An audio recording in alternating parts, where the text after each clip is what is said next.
Hey guys, welcome back to another episode of the Music Den. I'm your host, Armando Venditti. Hoping you guys are having a good day, and above all else, that you're indeed looking after yourselves and one another.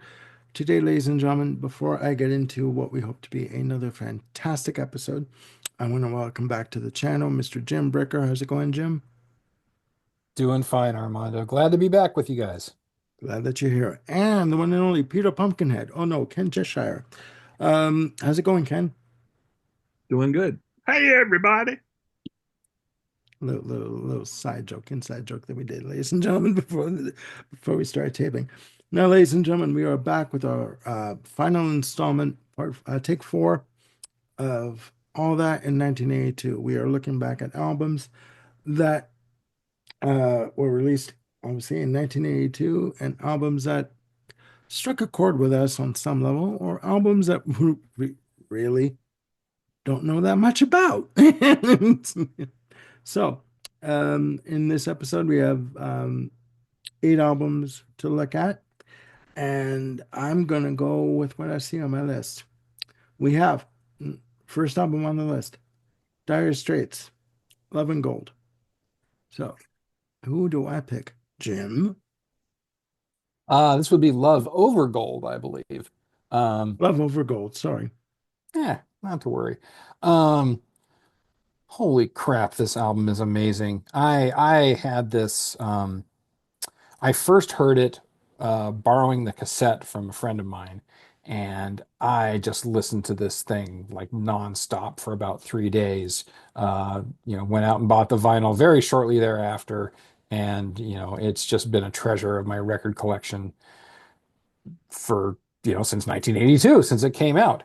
Um, it's for those who are not familiar with this album, it sets Dire Straits on a more cinematic vein than than they had previously. I mean, I guess you could make an argument that from their debut to Communique to making movies, things do end up growing and becoming a bit more cinematic in their scope Yeah, as but you this go. album, But yeah. definitely by the time you get to Love Over Gold, it's like, you know, no, take no prisoners in that direction. Yeah.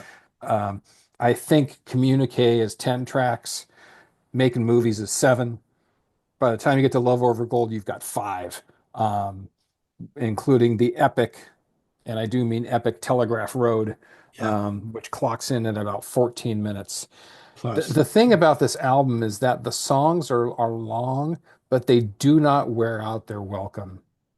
There's always something interesting going on in the arrangements, the lyrics, the performance, even something like Industrial Disease, which is kind of the simplest song on the album. It keeps you engaged by Knopfler's really creative wordplay and all the characters in the songs, and they're dealing with the factory shutting down and all the goofy things that kind of spring up from it.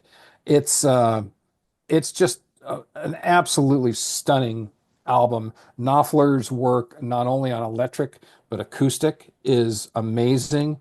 Um, the vibe work on this album by Mike Mainieri, vibes and marimba are absolutely stunning on both Private Investigations and the title track Love Over Gold. Um, yeah, every song on this thing is just an absolute stunner. Even the fifth track, final track, It Never Rains, which doesn't get a whole lot of love for some reason, to me has one of Knopfler's most powerful extended solos, just really diving and forceful and lyrical. And my response to hearing this back in the day was, holy crap, I need to turn this tape over and listen to it again. And it stayed in my dad's stereo, in my car stereo, cassette deck. I mean, this just became part of my life Yeah. in that during that time. I can't recommend I can't recommend this enough or laud this any more highly than just saying it's perfect. I think this was one of my 31 perfect albums when we did that series. Yeah. Ladies and gentlemen, Jim likes Love over Gold. I Just to let do, you know that. as a All matter right. of fact. Wonderful. All right, Ken. Yeah, it's a great album. Okay. Next. Did I take all the oxygen out of the room? No. No, I mean, you summed it up very well. Um, like you said, you use the term cinematic. The word that comes to my mind is epic. Yeah. I use the term interchangeably, probably. Um, it's yeah, it's broad in scope. It is very, very cleverly written and arranged, which goes to your point of, never wearing out its welcome, no matter how long the song is. It remains interesting all the way through. Mhm. The kind of songs that, if you were to slice them down to three and a half, I mean, my gosh, talk about sacrilege. It Okay. Well, wouldn't even make sense yeah. to Sure. be sliced Well, down. it was 1982, so let's say four and a half at this point. But go on. Okay.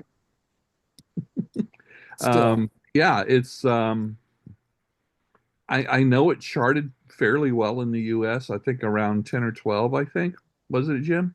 Maybe from an album standpoint, yeah. Yeah, that's what I meant. Yeah. Yeah. Um so and that's pretty good for this album.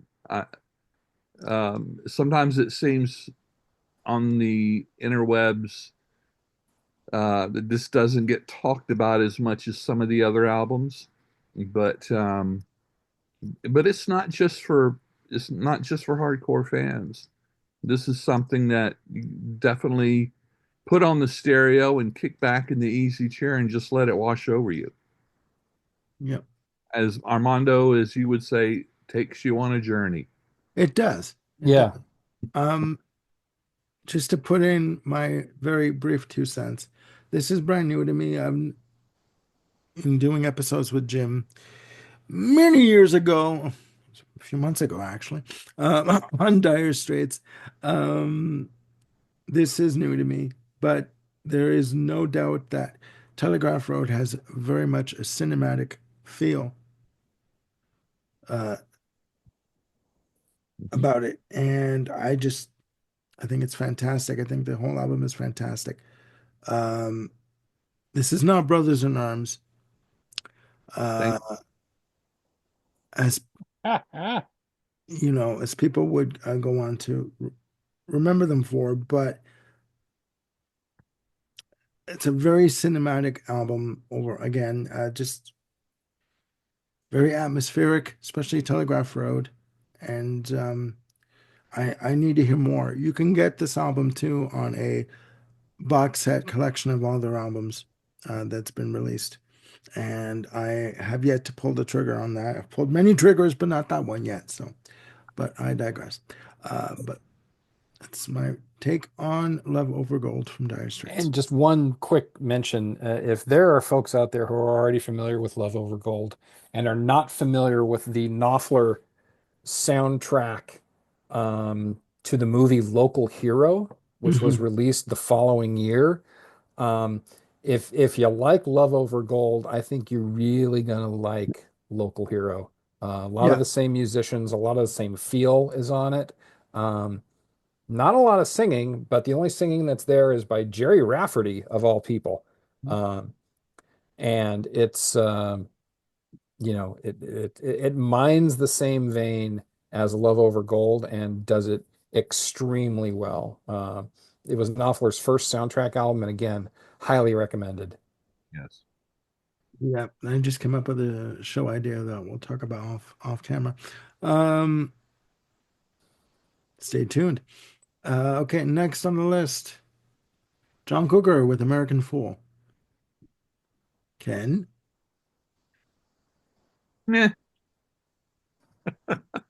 Jim. I mean, I was Well, thinking, it sounded like Ken wanted to follow up on something. sorry, Ken. No, yeah, John John Mellencamp, um, he's good. I mean, this has, two of his earliest hits on it, "Hurt So Good" and "Jack and Diane." It's got a lot of radio play, and the album I think actually went to number one in the U.S.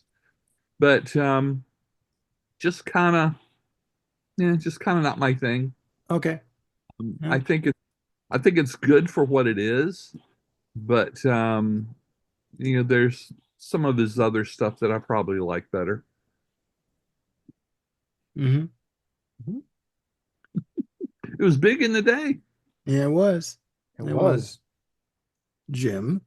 I echo much of what my friend Ken said. Yeah, this is not, it's not something that's in my wheelhouse, but definitely you can't deny the hits that sort of came from it. Obviously, Jack and Diane was spurred by, a great video on MTV, had a whole ton of airplay there.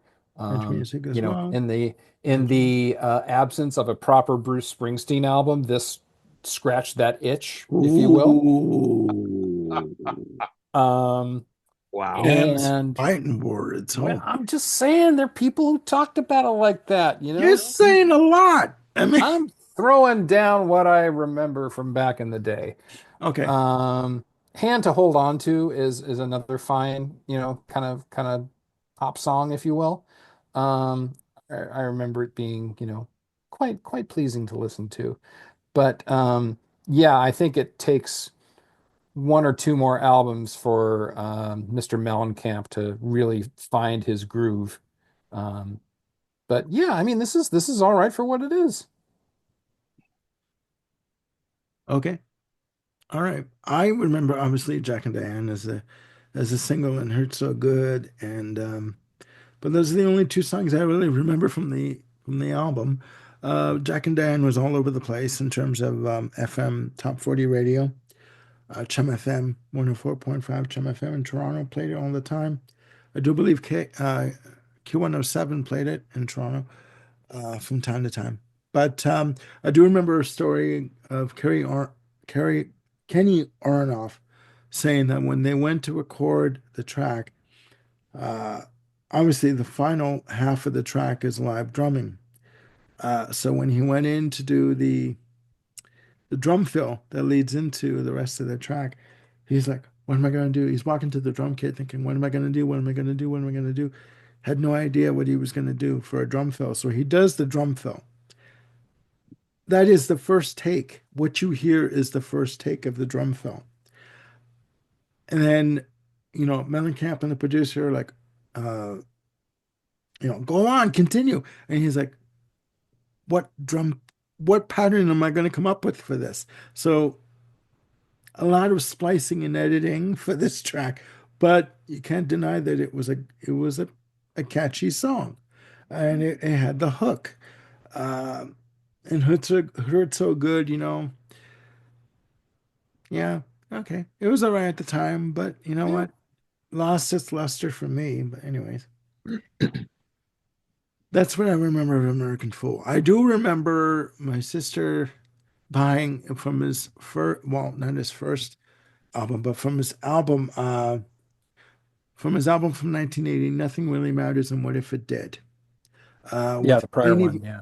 Ain't Even Done with the Night, released on Riva Records, which would eventually be bought out by Mercury Records. I do remember that track from the first time I heard him in 1980.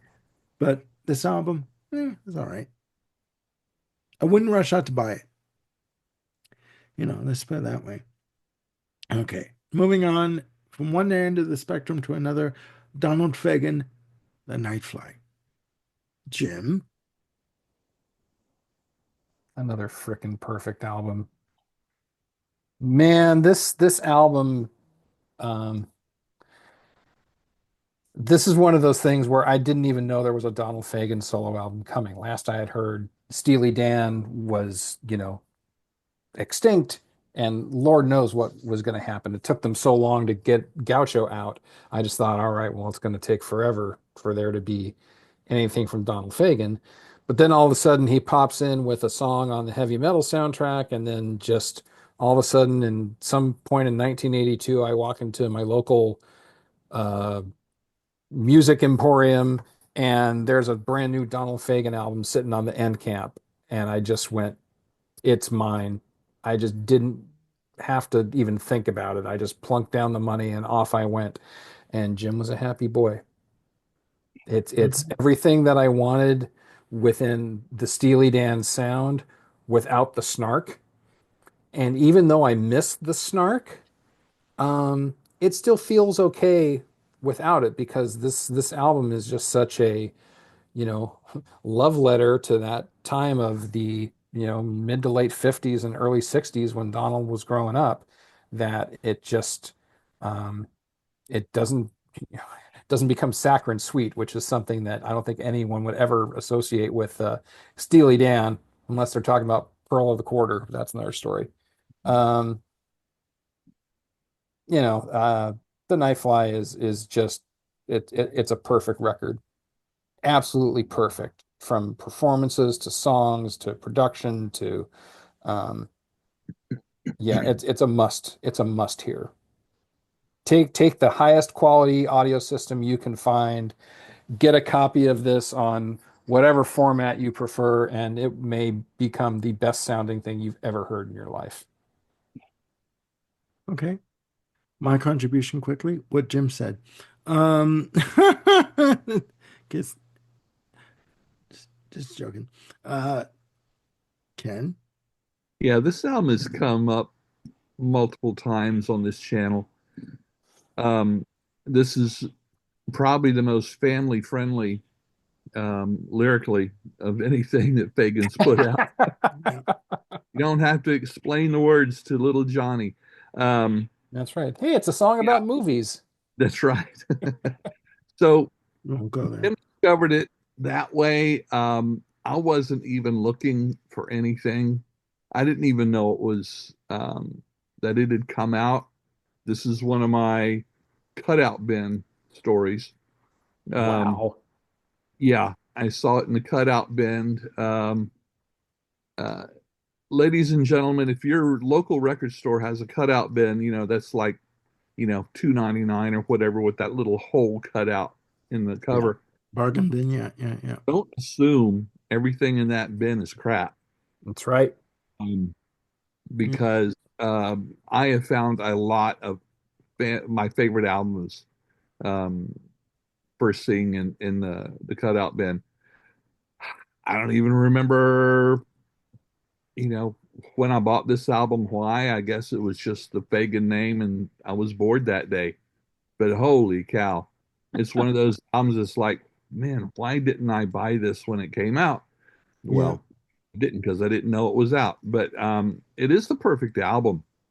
Uh, uh, I don't miss the snark on this because um, this is a personal album, and he didn't really do much.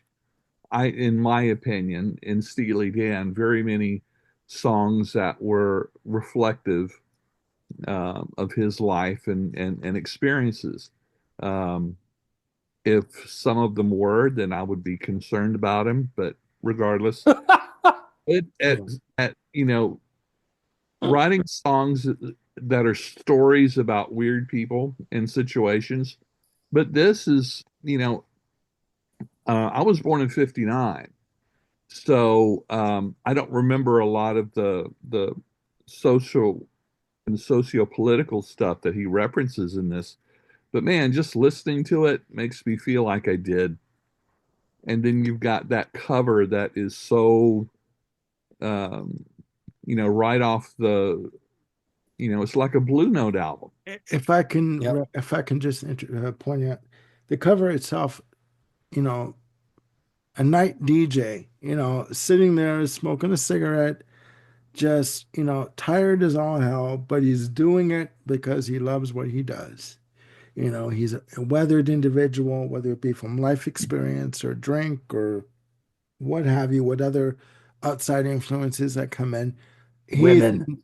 hmm, Women. women or men, don't matter, equal opportunity here. But yeah, that cover alone. that cover alone speaks volumes in terms of what is going on and you know, just what you're in store for on the album. Yeah. So, Yeah. Yeah, eight songs on the album. Seven are all original, one cover. Even the cover just, the way he arranged it just fits in with all of this. Um, yeah, this is I've never heard anyone refer to it as a concept album, but it certainly is to me. well, there is a slight thematic premise on the album that, holds the That songs together. thread, But my closing comment on this album, he wasn't going for the hit. Okay. He was going to do this album in his own time, in his own way, on it, and in his mind, he earned that right to do so. And Warner Brothers let him go with that. Mhm. All right. Um, Looking on my list here, we have Billy Ooh. Joel, The Nylon Curtain. Jim. Um, I really, really like this album a lot. Um, this is the record where Billy kind of proudly wears his John Lennon influence on his sleeve. And probably a lot of that has to do with, Lennon being killed, about a year before the work started on this record. So I'm sure just the memories of what had been lost because of that are kind of, still wounds that Billy was dealing with. But this one is kind of a pseudo concept album as well as, it's just this whole idea of looking back at, a different kind of life in the 50s and the 60s. Yeah. And um, not every song goes into that. Certainly pressure could drop in any decade and Yeah. be, just fine for what it is. But certainly songs like Allentown and Goodnight Saigon definitely belong to this vibe, this nylon curtain vibe that Billy is presenting here. Um, yeah, there's just so many great songs on here. Personally, for me, the standout is Laura, which that and Scandinavian Skies are the two most heavily Lennon-esque tunes that are on here. Um, what's interesting about this record is that there's a lot of Billy Joel albums out there where the first side is dynamite and the second side is meh. Um, this one has a really solid side too. Um, She's Right on Time, A Room of Our Own, uh, Surprises, Scandinavian Skies, even the closer, Where's the Orchestra? They all have a resonance and a quality to them that they just don't seem like dash off songs. They kind of hold their own. They contribute to the theme here and there, and it just really provides, a nice feel for the whole album. Um, my absolute favorite Billy Joel album is Turnstiles, and this is either going to be, my number two or number three, depending on the day that you catch me. Um, but yeah, I think the Nylon Curtain is just a fantastic album, and I'm sure there's a lot of people who have Billy Joel's greatest hits, and all they know are Allentown and Pressure and Goodnight Saigon. Yeah. But this album bears a deeper dive because it's just phenomenal. Um, not dated, sounds great. I would listen to this album any day of the week and be pretty happy that I did. Okay. Ken. A lot of that, I think Phil Ramone uh, should get a lot of credit for this album um, and his production. Rest in peace. I've read over the years several times of the John Lennon connection. I've never I never gotten that. If I hadn't have read it, someone else saying it, it never would have occurred to me. Hmm. Um, Maybe it's because I'm not a huge John Lennon solo fan, you know. But Okay, I get here, that. um, but yeah, this is not my absolute favorite, but oh man, it doesn't make it any less powerful. Great, yeah, it's a great album. I thought the timing of it was really good, coming after Songs in the Attic, which was a live album of his earlier stuff from his first three albums. Um, so you had Songs in the Attic, showing off his songs to the people that first bought Billy Joel on The Stranger or 52nd Street, that didn't know the other stuff existed. Yeah, Um, there again, on that live album, there's quite a few tunes from Turnstiles, Yep. which also uh, in my definite top three albums of Billy Joel. So putting this out right after that live album, I think was a smart move. I think it just kind of took things.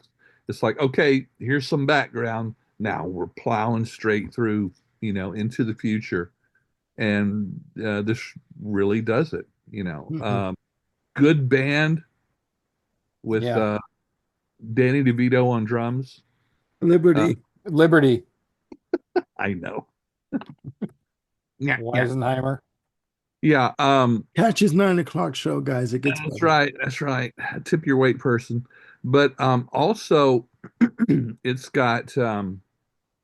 I didn't realize this till I think last year. The the string arrangements and horn arrangements by Dave Grusin, who Okay. is Ooh. who. Okay. Yeah, that explains a Okay. lot on this Yeah. album. Um, All right. I love me some Dave Grusin.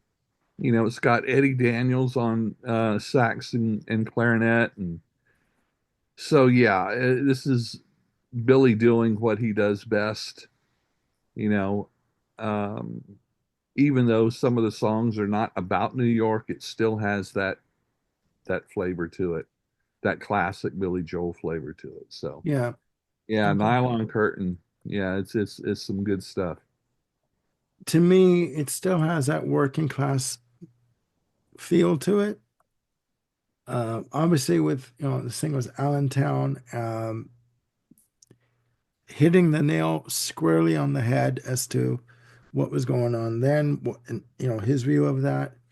Um, the song Pressure was fantastic. The video for it was like Yeah, the visuals for it were just amazing. Like with him falling through the carpet, like being sunken into the carpet, and it basically it's talking about an individual who looks like he's got it all together, and he's surrounded by people that that supposedly love him yeah, and want the best for him, but he's feeling so isolated and alone that he's cracking up, and you know, uh, go back, Good Night Saigon. I mean, just I was gonna say goodbye. I think.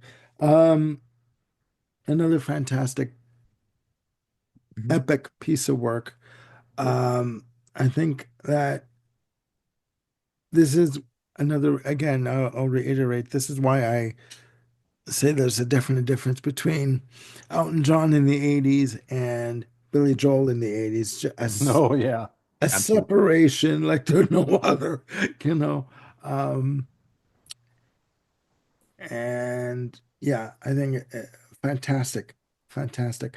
Knowing the lyrical content, the gravity and the weight of the lyrical content on songs like Allentown, to me now give me a much more more deep appreciation for the album overall. So you guys really need to check this out if you haven't yet. And if you haven't, what are you waiting for? You know. Um, You have our permission.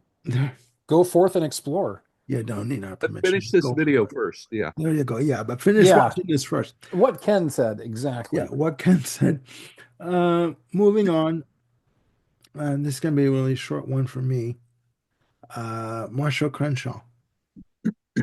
And I will start off with saying my bit. I do not know one iota about this album, so we shall move on. I'm going to say, Shirley, and yes, I'm calling you Shirley, Yes, you don't call must me. have heard the track Someday, Some Way. If I have, I don't remember. Okay, fair enough. I do not remember. Yeah. Ken, would you like to start?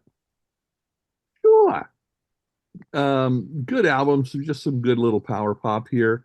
Um, uh, you know, Crenshaw has basically a trio band right here.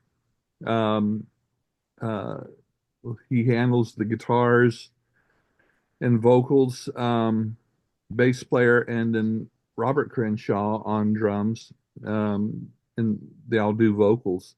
It's got that little bit of feeling of a little bit of rockabilly, and um,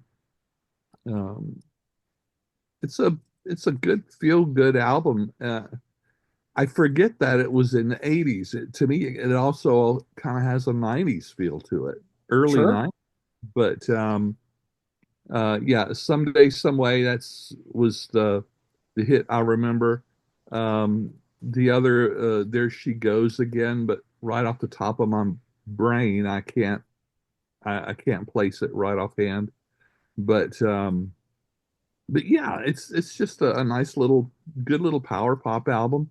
It's not heavy, but it's not saccharine either, you know. Oh, So not at all. I said it reminds me, you know, we recently did a video on the songs we liked from the 90s, you know, pop confection stuff. This fits right in that same category, but it's just like 10 years ahead of its time. Hmm. Yeah, good Hmm. guitarist, good songs. Um, I'm sure there's much more about it that I don't know, but 82 has been a long time ago. Just a quick question to Jim. Does this album have his version of Favorite Waste of Time? The extended version that was really re-released by Rhino in like 2000 has about 10 or 12 bonus tracks. And yes, You're My Favorite Waste of Time is on there. Yeah, I do remember You're My Favorite Waste of Time being released by Bette Midler. I think she did a fantastic version of that track on her album No Frills from '83, but we won't go there. But yeah, otherwise, I do remember that Marshall Crenshaw, was in the movie La Bamba playing Buddy Holly. But I, this album, I have no reference, no remembrance of listening to Fair, it. So, fair enough. all right, Yeah, moving on. it's a it is a great power pop album. Like Ken said, Someday, Some Way, and Marianne are both like master classes of pop songcraft in terms of building a hook, memorable melodies, moving the song, you know, from point A to point B, giving you something that you can just really sing along with, albeit poorly. Um, yeah, this is just fantastic. And a lot of this, you know, not only does Marshall just have his own natural songcraft that he brings to it, but he recorded this after doing a stint of, I believe, being a part of the cast of Beatlemania on Broadway in the very late 70s and early 80s. And he Mhm. played the role of John Lennon. So again, there was, you know, he was just nothing but steeped in the unbelievable songcraft of the Beatles during this time, and I'm sure that had a not too subtle influence on the quality of these songs. The And it's been out of print for a long time. It is finally back in print and available on streaming services. The 2000 edition is the one that I recommend because it's got, like I said, 10 or 12 different bonus tracks on that, including You're My Favorite Waste of Time, which was originally released in 79, uh, credited to Marshall Crenshaw and the Handsome, Ruthless, and Stupid Band. And there's also a demo version of a song from his second album called Field Day. The song is Whenever You're on My Mind. And that to me is just as A plusable as Someday, Some Way and Mary Ann. So if you can get your hands on that, that is my recommended go-to. But um, Perfect. yeah, Marshall Crenshaw, highly recommended. Okay. Great stuff. All right. Moving on. Pat Benatar with Get Nervous. Ken. The album that you must hide from your mother for the album art. Oh, that picture. Oh man. Is that the cover with her in a straight jacket? Great jacket, yeah. Yeah. Maybe not her best album, but and it's a solid album nonetheless. I mean, um her her partnership with Neil Girardo um was and continues to be very, very strong, very creative.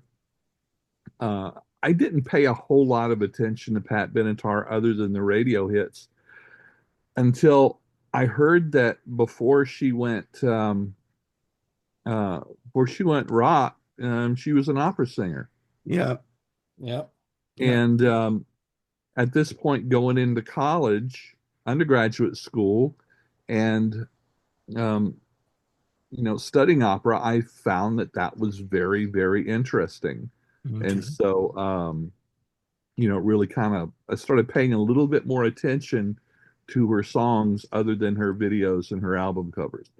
So, but yeah, Shadows of the Night is the big single off of this. Powerful song. It's just, yeah, I think the album is solid. I say it may not be her best, but it's a solid album. I think three or four singles released off of it. Little Too Late. I can't think of the other two right offhand, but You mentioned Shadows of the Night? yes, Yeah, Yeah. with Bill Paxton in the video. Yeah. yeah, yeah, Um, yeah. a very young Bill Paxton in the video with her. Okay. Uh, yeah. Okay. Jim. What Ken said. Next. The only thing I'll add is that the Shadows of the Night track was the one that gave Pat her third Grammy for Best Rock Female Vocalist. And Oh, yeah, I mean, right out of the gate, with her singing, you could tell that she had, more power than darn near anyone else. And she's like 90 pounds soaking wet. I mean, she's a small woman, but holy Lord, she was gifted with a voice that just Yeah. can yeah, go and go and go. yeah, Um, and I agree. Get Nervous is not her best album, but it's certainly it's very indicative of kind of the overall quality of her output, and it's not horrible by any stretch of the imagination. Been Yeah. a while since I listened to it, and the Shadows of the Night is definitely the song that kind of sets in my brain and was the one that made me buy it. Yeah. Yeah, that album for me. I remember the album cover with her in the straight jacket and Shadows of the Night as a single, and remember the video coming out. I believe at this point, this was where she was fighting with Chrysalis Records, and in particular Terry Ellis, because she wanted more artistic control, and they would not give it to her. They wanted the hits. They basically were telling her to stick to what you know and stick to what's going to sell, and basically, we'll crack the whip, you take the trip, sweetheart. And there's word that she got into a physical confrontation with Terry Ellis where she punched him in the face um, during one of these confrontations, and he doesn't remember it, but she does. She was always fighting for artistic control as to what was going to happen on the albums. And at this point, she was just churning the albums out. And when you see her in the straitjacket on the cover, ladies and gentlemen, that's how she felt, that she had no control over what was going on. And it was basically her and Neil against everyone else at the record company. And a few years later, in 1991, she would release True Love, a jazz album, uh, an album that she really wanted to do at the time. But I'm jumping ahead here. Um, but there is no doubt that Shadows of the Night was the breakout single from the album. Uh, but apart from that, I really don't know that much about the album overall. So we must continue. We have two more to go through here, ladies and gentlemen. Don Henley with I Can't Stand Still. Jim. Yeah, this was the first. Um, I don't think this was the first album that came out post Eagles breakup. I mean, Don Felder's album or Glenn Fry's might have hit before this one, but this is the album that I think had sort of the most, uh, I'll just call it quality to it. There's a lot of the usual suspects on this album, from the Eagles universe. You had, Timothy B. Schmidt, J.D. Souther. Um, you've got some of the L.A. Joe Walsh is on here too. You got some of the studs of the L.A. world in here: Danny Korchmar, Ben Montench, Steve Porcaro, Steve Lukather, Leland Leyland Sklar. Sklar. I mean, it just kind of goes on and on and on. And this definitely has a more modern quality than a lot of the Eagles albums do, where he's kind of being more topical and more social. It's kind of like he allowed himself to be angrier and express that anger. So whatever little bits of Henley's ire that might have been there on The Last Resort, um, now kind of goes full flame with, tracks like Dirty Laundry and Johnny Can't Read. And frankly, those two are the best on the album. I found the rest of the album to be okay, but kind of forgettable. Um, there's a song on here, co-written by J.D. Souther. There's one that's co-written by Souther and Bob Seger. Um, but again, it just doesn't stick out. So at the time it was unremarkable except for Dirty Laundry, excuse me, and Johnny Can't Read, both absolute standout tunes to me. Um, Okay. but it's kind of a worthy stepping stone to check out to see how he got from the long run to building the perfect beast, which is where Henley really kind of exploded as a solo artist. Yeah. Yeah. Okay. Okay. Ken. Yeah, I agree. And this is a perfect example of you can throw as many fantastic artists into a box. Doesn't guarantee gold is going to fall out. Hmm. It did well. It did well in the charts, but of course not as well as Perfect Beast would. Um, this I think this album was the start of his. This definitely fed his ego. This fed his big head. Uh, I know someone that would agree with you, but hold on to that little comment. Go you on. know, and I didn't realize how, as a person, how quote unquote bad he was until I watched the Eagles documentary. I know. We're going there again. I'm saying, well, who the hell does he think he is?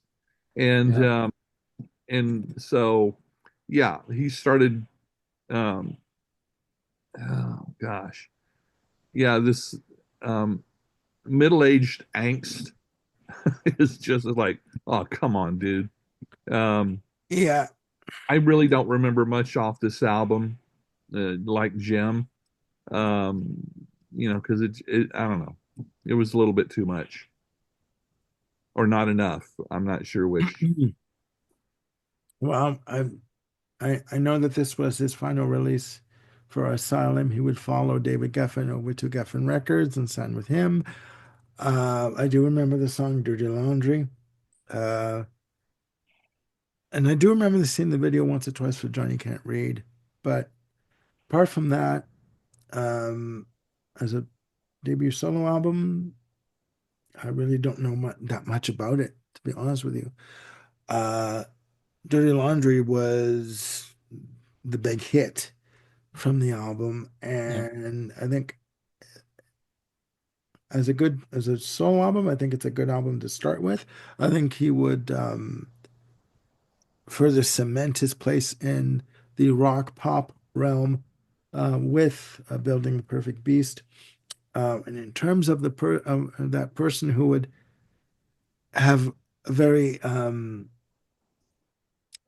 I guess you'd call it acerbic opinion of him would be David Geffen, because according to David Geffen, Don Henley needs his ego stroked, and he needs to have his hand held quite a bit. And when he feels like he's not getting his hand held or his ego stroked on one way or another, he gets quite upset. So, and he lashes out at Geffen or whoever's around him. Um, yeah, that, and just to go back to the documentary, it pissed me off. I Yep. am sorry. You know what? Joe Walsh had his own solo career. Uh, Don Felder had his own, career as well. After the Eagles broke up, Timothy B. Schmidt had his own career, maybe to a lesser extent, but it didn't mean that he did not contribute just as much to the Right. Eagles sound as Joe Walsh did or Don Felder. I am sorry, okay, but I'm not one to gossip, so you didn't hear that from me. Apart from all that, this album really doesn't stand out to me that much except for Dirty Laundry. Um, and you can Mhm. have a list of um, A plus, musicians, but if the quality of the music isn't there, on some Yeah. level, it's not gonna succeed. Just ask Yeah. Gene Simmons with his solo album for Casablanca. We won't go there. But won't go there. And I just went there, but that's it really. But we must move on, ladies and We're gentlemen. we're here to perform an intervention and tell you to stop going there, There we Armando. go. There we go. Thank you for the intervention. Where's my needle? No, Hey. my record needle, by the way, and my stylus. Okay. Um, Final album on the list, ladies and gentlemen, from one end of the spectrum to another. The Go-Go's, Vacation. Jim. I absolutely adore the song Vacation. You talk about, confection perfection or perfection confection, whichever way we order it. This is just ticks every box possible. Upbeat, singable as all get out, uh, incredibly catchy, wonderfully sung, produced, performed. I mean, you can't, you've got to have a heart of frickin' stone to not just fall in love with this song the first time you hear it, because it just fits that perfect pop song model. However, as an album, this is kind of fair to middling. I mean, there's not really a lot in here that can stand up alongside of Vacation and have it be a, consistent, solid piece of work all the way through. It's not bad, um, but boy, they came out firing on all cylinders for the first track, and the rest of it just kind of lays there. Mm. Okay. Well, I'll give my two quick cents quickly. And I'll pass it to you, Ken, because it's very quick. I do remember the track Vacation. I do remember the album coming out. I don't remember much about it. I think that Gina Shock as a drummer is amazing. Jane Wiedlin is guitarist. She's got the chops. She can shred when she has to, although she wasn't allowed to shred too much on within the tech context of the Go-Go's. Um, if I'm not mistaken, this is the album with We Got the Beat. Uh, Oh, that's the first one. On the First first one. one, okay, I'm sorry. Okay, my misunderstanding. I'm sorry. Yeah, not very memorable for me in terms of one track. So, but I do think that Gina Shock is a drummer and Jane Wiedlin is a lead guitarist. Yeah. Killer, killer. Um, And from a harmony standpoint, collectively together, yeah, when the five of them are singing, it's great. yeah. I mean, I do believe that their follow-up album Talk Show, which came out in '84, with songs like Head Over Heels and Turn to You, those two singles, I think that was a stronger album, but. Hmm.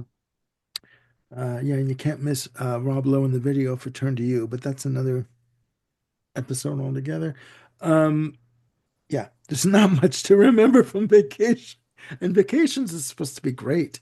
You know, so um catch my show at 9 o'clock, guys. It gets real blue. But I'm not one to gossip. Down to Ken for your last comment on this. Yeah, that pretty much sums it up. I saw them uh, on their tour. They were touring with Moody Blues, which was I thought was a strange matchup. Yeah, yeah, it would Not be. the strangest in the world. Um, uh, Thinking about Jimi Hendrix opening for the Monkees, but not quite that strange.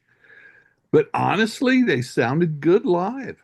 They really did. I wasn't expecting it. I guess I kind of suspected that it was, um, the first, and I didn't buy this album, so I was really only familiar with the first album. I guess I was expecting, um, studio gimmickry, to make it sound that good. But nah, they were good. Actually, I've said it before and I'll say it again. They were better than the Moody Blues. It says a lot. That says a lot, but um, I think the Moody Blues were just having an off night because it's like, I've seen some raw um, live footage of the Moody Blues and it sounds unbelievable, but this was just not a good night for them. Um, and yeah, Go-Go's kind of skunked them on this one. So yeah, just a fun band. This album, eh, it is forgettable. Sophomore albums, they're tough, but um, they were probably the biggest selling artists on IRS records at the time. Probably. And Yeah, yeah, and probably. and if you don't are not familiar with that record label, um, I suggest that you check them out, especially for late '70s, early '80s artists. Yeah, IRS signed bands like the Go-Go's, Fine Young Cannibals, REM, just to Yeah. name three. Um, so yeah, Yeah, the English Beat, Jules Holland, The that's right. Alarm, the Bangles, Berlin, you know. But then it's got the other stuff like the Cramps and the Buzzcocks and the Fleshtones. So it's definitely got that um, new wave post punk um, vibe to it. But they put out some really really good albums in the '80s. So Yep. I recommend checking that. Wall of Voodoo. You know. So Yeah. anyway, All right, ladies and gentlemen, there you have it. All that in 1982. Take four. Um, Again, please put down in the comments your opinions of these albums or any other albums that we may have missed. You know, 1982 was a hell of a year for releases. Some good, some bad, some meh. You know, um, but again, obviously we haven't covered the entire list of albums that came out in 1982. But again, I want to thank Jim and Ken for coming along with me on this adventure, and it has been an adventure. Again, please put your comments down below and click like and subscribe, and do hit the notification bell to keep yourselves on top of any new content we've got coming up. And please look after yourselves and one another. We'll see you soon with more episodes. Bye for now.